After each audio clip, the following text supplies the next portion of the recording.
Hey, this is a review of the Taula 4 rotary mixer. Wanted to make a nice video with a decent camera setup, but this thing just sold online the other night and I gotta ship this out in about an hour, so just decided to whip out the phone and take a short video. Nothing out there on YouTube right now about this really, and so figured I'd just talk about it, kind of give my thoughts on this mixer. First impression, it's large, almost as wide as the whole turntable. Keep that in mind.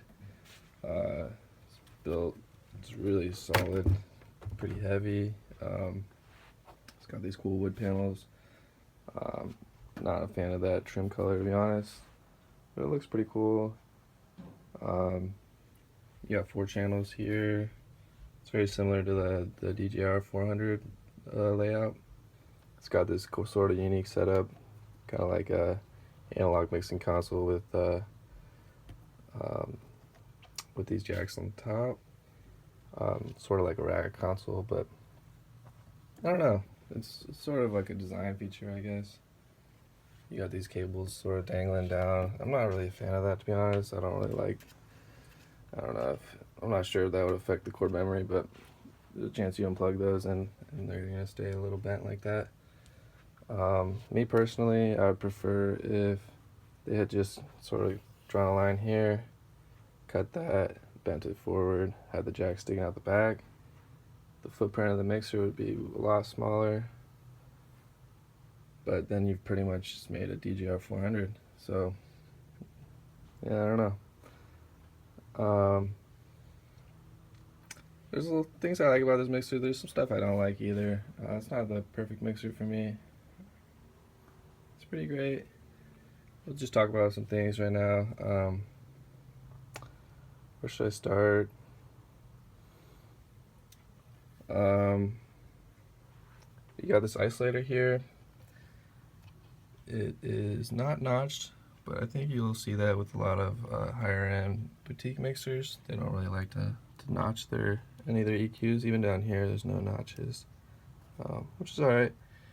The isolator does sound pretty good. The curve on it, it's fun to sort of, I'm not sure if you'll really hear it if I play something.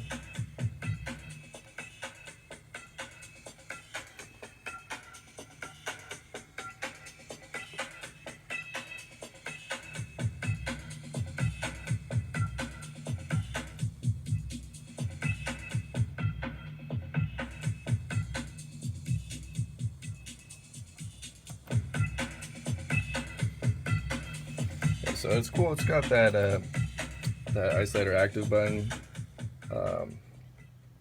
which I do like to see, especially after I was reading this post on Facebook about how having an active isolator actually puts your audio out of phase at these crossover points.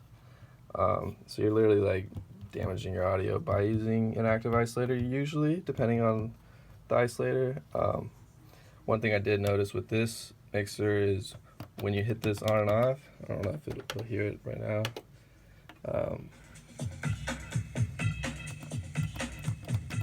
You can hear that popping sound. I don't think you'll hear it, but it literally it pops. Sort of like a zone filter when you hit the zone filter really fast.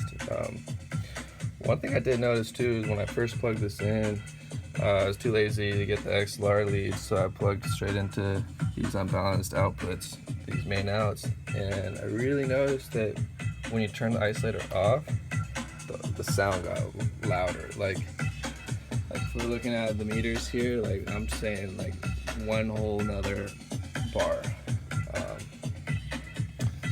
Not sure what's up with that, like if that's because they're unbalanced versus balanced. That doesn't sound like it would that be the difference, but that's basically the only difference between these two jacks. I still do kind of hear it with these balanced outs.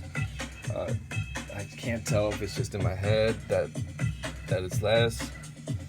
But yeah, so you got XLR mains, XLR booths. Got these 2 unbalanced outputs here, an extra booth out, send and return. You got your 4 inputs. You only have phono preamps on the first 3 and a line on the 4th, which would mean if you like to stagger like turntable CJ, turntable CJ, the turntable would always have to be on this side because you can't plug it in on the 4th channel, which isn't a big deal. One thing you will notice, so this is the first model, they did change some stuff for the second version of this, but on the first version there is no record output, which is kind of weird. I really can't wrap my head around why that was done. You're paying this much for a mixer, like you want record out. Like if you're playing at a big show with this mixer, you basically would have to split out of your main outs or use these into your recorder, but then you're running off your main output mix, and if you start adjusting this, that's what you're going to be hearing. And man, hopefully you could have heard me the past couple minutes that this thing was bumping, but yeah, if you adjust this, the DJ mix, the recorded mix is going to have that versus a separate mix out, record mix out. So in my room, actually, what I'm doing right now, though, I managed to work around that because I only have 2 speakers and a sub that are all run on one mix. I actually just run this booth output as a separate 2 channels into my interface, and so I could actually record through this, or I could send this booth into OBS to live stream or whatever. Just thought that was kind of shitty. There's no record out. Let's see. Another thing I noticed when I was jamming out with this guy for a while, I've only had this for a couple weeks. I put in an order for a Condesa almost 2 months ago, and I've just been waiting for that, and my buddy had this. He kind of just gave me a good price on it, and so I bought it, and I was just jamming on it for a while. I figured I'd just jam on it until my Condesa shows up, but someone actually just bought it online yesterday, and so I gotta send this out in about an hour. So just making this quick video. One other thing with this guy is with these Q buttons, there's no LED that tells you which one's activated, so you kind of have to fumble because the difference between LED or the Q on and off is like sort of low. Like it's kind of hard to feel it, and because there's 4, you're kind of like playing around with it. Another thing is there's only 3 LEDs, so these channels have a gain on them. Not every Rotary mixer has that. I would actually prefer on these mixers not to have this knob and just have all the headroom in here, because then I'm just kind of like trying to balance, playing this game like where I'm trying to balance like not having the red. Just went out of focus.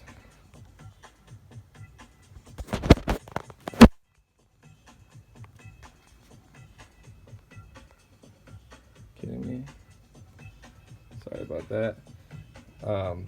Yeah, I prefer to have all the headroom in here just because then you're having to play that game, and I wish that light wasn't blowing out. But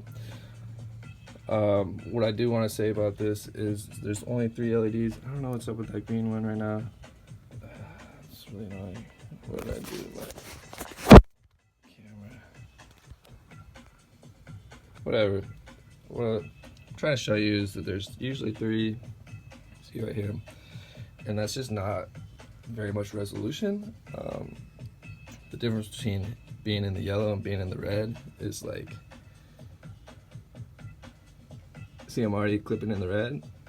Watch how I turn this knob, and like that's just, I've moved it like a couple millimeters. Now I'm not in the red, or in the red. Moved it just a couple more millimeters. Now I'm not in the yellow. So the range for me to be hitting yellow is so small. It's really annoying, actually. I don't like that. Just get rid of it. But on the new versions, they have 5 LEDs, so it's a bit more resolution. But it's just like not really my style. You do get these meters over here though, so if you do send it out of the main bus, you would see that full signal.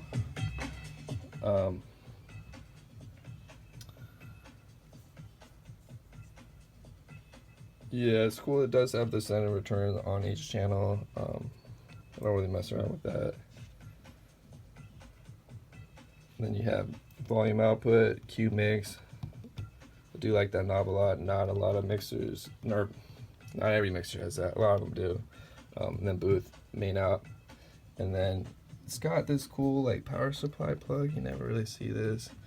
And I should have pulled this out, but there is a large power supply block.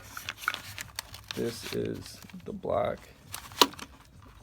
and it's got about a couple feet of cable that comes with it that plugs between that, the mixer, and your wall. So if you imagine you could just throw this in a case and rock and roll, you'd be wrong, because you have to carry that big block with it. Although in like to be honest, removing the power supply from the mixer should make your audio sound better. It should essentially like reduce noise, just because you're moving that. That sounds a little tricky, but basically like when you're running, when you have power cables running next to analog cables, the cables are essentially like small microphones, and they'll pick up noise from power cables. So if you can separate that, I think that's the reason why a lot of these boutique mixer manufacturers have been doing this, because you'll see it on like some bigger like mixing consoles like from Soundcraft, and I would assume like Neve and some of those other consoles all do it too. I've only personally seen it with Soundcraft. Yeah, the build quality is pretty good too. I do want to note that on this particular mixer, my friend he used it for some shows, and at one point this jack, I think this ring around the outside fell off, and the actual jack, this was during like a big show, like packed club. One of the DJs pulled their headphones out, and I guess ripped the ring out, and the whole jack fell into the mixer. And they basically had to take every knob off, take all these off, take the plate off, and then put the jack back there and then screw that back on. But they weren't able to use the headphones for the rest of that show. And I did notice, like, just from having it at my house, unplugging it a couple times, this thing got super loose. Like, I remember when I first bought it, I tightened it up because I remembered that happened to them, but it is kind of interesting. Last thing I would want to say about these guys, the Taula guys, these are made from this company called Can Electric. And you know, when I look at their website, I just don't get too excited about sort of these products. Like, this is the website, Can Electric. They got their 2 mixers, the 4-channel and the 2-channel. And that's sort of it. Like, when you go into here and you read about what they're saying, basically say that these guys, I don't even know who's behind this, were commissioned in 2015 by this record store to make this mixer, and they just made a 100% analog rotary mixer. That's the key word. And they do all their own manufacturing, PCB assembly, painting, silk screening, wiring. That's great. I wish they would kind of like give us some more information. They do kind of go into it here a bit more detailed, sort of like this levels of the EQs and some of these crossover information. Not too crazy.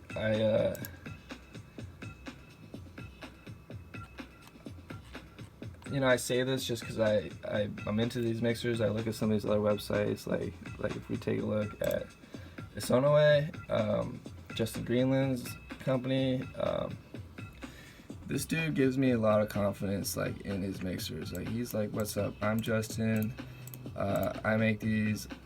I've got this background. Look at me go." And just reading this just makes me excited about his products. And like, if you go to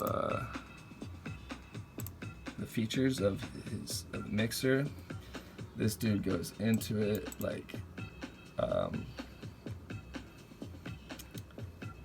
just giving me a lot of information that I don't quite understand all this, but the fact that he's stating all this just gives me that, like, a really strong confidence in his mixer. Like, he goes a lot further than just like some of these crossover EQ or frequencies and the levels of them, and like take another look at like Vari instruments.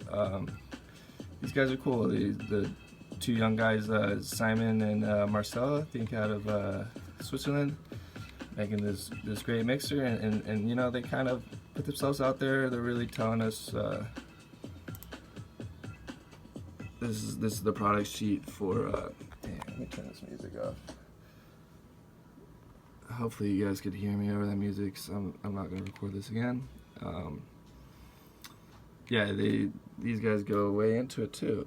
And what's up, Can Electric? Like, why? I don't know. I just think that's kind of whack, to be honest. Like, paying thousands of dollars for a mixer, and like, I don't know. These guys just don't seem that passionate. It just seems like they were a couple of guys, maybe one guy. They were commissioned to make a mixer, and they made it, and then some more people wanted it, and that's it. They're like, just don't feel the passion there. And I think that's why I see some of these, like, design, not flaws, but like things missing that I would have expected, or that you would just, I don't know, that I'd take for granted, like having record out, or having good resolution in these LEDs, or that's another thing. Well, like, I do want to know, having these good resolution here, because they're not really giving a lot of information with this mixer. It's not clear, like, what the headroom situation is here, and like, if I'm hitting red here, am I clipping? Like, am I distorting my analog signal? I say that especially because there's a video online where this mixer is like sort of compared with some other mixers. I think they just did like a sound test or something, and I saw the tool, it was clipping, it was hitting the red. And people were commenting how great it sounded, how bright and detailed it was, and I don't know. I just thought it was kind of weird. Do you not want to be in the red? Do you want to be kissing it? There's not any. These guys aren't telling us,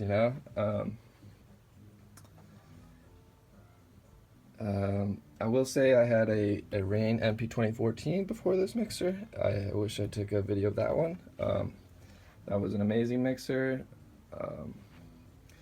Some of the shortcomings of this were not present there. Is there anything else I would want to say?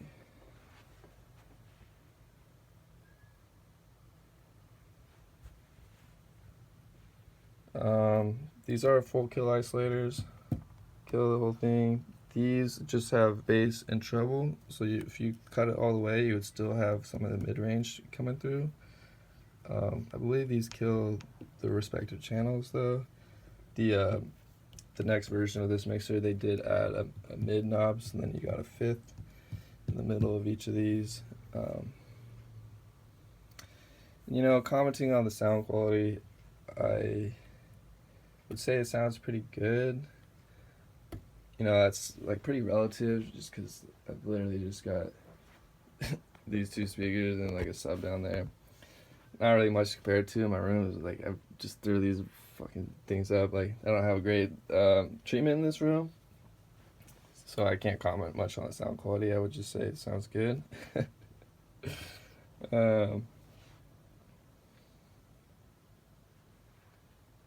yeah, check it out too. Like, so this mixer was used a lot in the clubs where a lot of fog was used, and you can't see it too well here. Let me just turn this off. What am I looking at? These screws are all corroded a little bit. They're all a little bit rusty. All the way around, even these screws that screw in the XLR jacks are a little bit rusted. Not a big issue. I mean, you can either just swap them out or probably just fix them. I just didn't really care. But could happen to you. Let me know if you got any questions. Happy to answer. I do think I kind of just shit on this mixer a little bit. It's a great mixer, not really for me. But I just want to kind of get my thoughts on it. Thanks.